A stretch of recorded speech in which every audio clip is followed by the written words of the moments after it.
कथा. जीवनात सुख शांती मिळवण्यासाठी काय करावे? जेव्हा एखादी व्यक्ती आपल्या गोष्टीवर समाधानी नसते आणि अधिकसाठी धावत राहते, तेव्हा ती शांती गमावते. जे लोक असंतुष्ट राहतात त्यांचे मन कधीही शांत होऊ शकत नाही. सुख शांती मिळवण्यासाठी जीवनात समाधान असणे खूप महत्त्वाचे आहे. ही गोष्ट एका लोककथेतून समजू शकतो. कथेनुसार जुन्या काळात एक गरीब शेतकरी नेहमी संघर्ष आणि चिंतांनी वेढलेला असे. तो दिवसरात्र मेहनत करत असे, पण तरीही त्याच्या गरजा पूर्ण होत नव्हत्या. गरिबीमुळे त्याचे मन नेहमी अस्वस्थ राहत असे आणि तो आपल्या जीवनावर खूप असंतुष्ट होता. एक दिवशी त्याच्या गावात एक प्रसिद्ध संत आले. शेतकऱ्याने विचार केला की कदाचित संत त्याच्या समस्येवर काही उपाय देऊ शकतील. तो संताकडे गेला आणि आपल्या सर्व अडचणी सविस्तरपणे सांगितल्या. संतांनी त्याचे बोलणे लक्षपूर्वक ऐकले आणि त्याला एक विशेष मंत्र दिला. त्याचबरोबर त्यांनी तो मंत्र जप कसा करायचा पद्धत समजून सांगितली. शेतकऱ्याने संतांनी सांगितल्याप्रमाणे नियमितपणे मंत्र जप सुरू केला.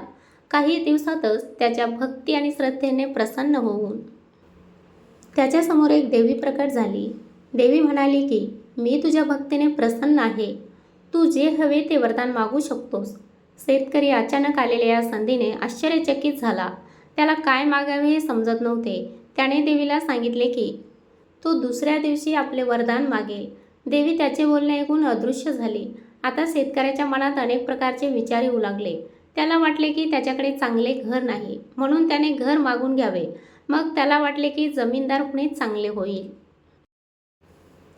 काही वेळाने त्याने विचार केला की जमीनदारापेक्षा राजा मोठा असतो, म्हणून राजा होण्याचे वरदान मागावे. याच गोंधळात पूर्ण दिवस निघून गेला.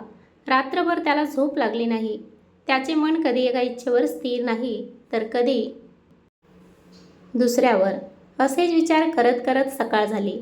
सकाळ होताच त्याच्यासमोर देवी पुन्हा प्रकट झाली आणि वरदान मागण्यास सांगितले.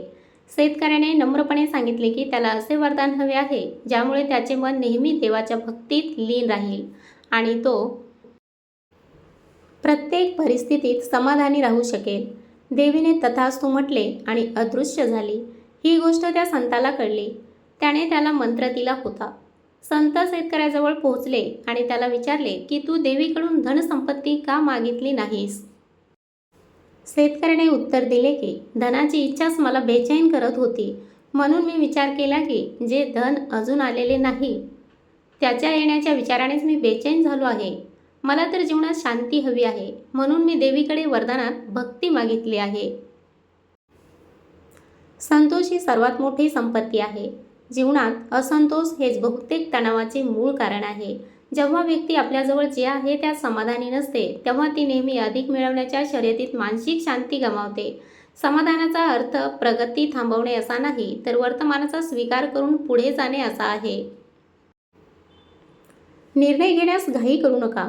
शेतकऱ्याप्रमाणे जर आपण प्रत्येक पर्यायावर स्पष्टतेशिवाय विचार करत राहिलो तर जीवनात गोंधळ कायम राहील. कोणत्याही महत्त्वाच्या निर्णयापूर्वी आपले ध्येय आणि प्राधान्यक्रम स्पष्ट करणे आवश्यक आहे.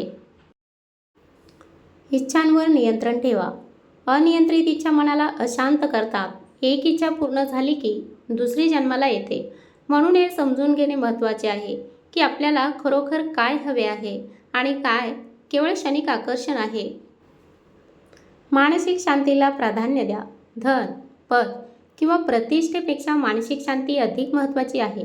जर कोणतीही उपलब्धी आपल्याला तणाव देत असेल तर ती दीर्घकाळ फायदेशीर नसते. अध्यात्म आणि आत्मचिंतन स्वीकारा. ध्यान, प्रार्थना किंवा आत्मचिंतनाने मन स्थिर होते. यामुळे व्यक्ती आपल्या जीवनाचा उद्देश अधिक चांगल्या प्रकारे समजू शकते आणि चुकीच्या प्राधान्यापासून वाचते. जीवन साधे आणि विचार उच्च ठेवा. जीवन जितके सोपे असेल तितकाच कमी ताण असेल. दिखावा आणि अनावश्यक स्पर्धेपासून दूर राहून आपण अधिक संतुलित जीवन जगू शकतो. वर्तमानात जगायला शिका. अनेकदा लोक भविष्याच्या चिंतेत वर्तमान गमावतात. जीवनाचा खरा आनंद वर्तमान क्षणातच दडलेला आहे. समाधान, स्पष्टता आणि मानसिक शांती जेव्हा मन स्थिर असते तेव्हाच व्यक्ती योग्य निर्णय घेऊ शकते आणि जीवनाला योग्य दिशा देऊ शकते.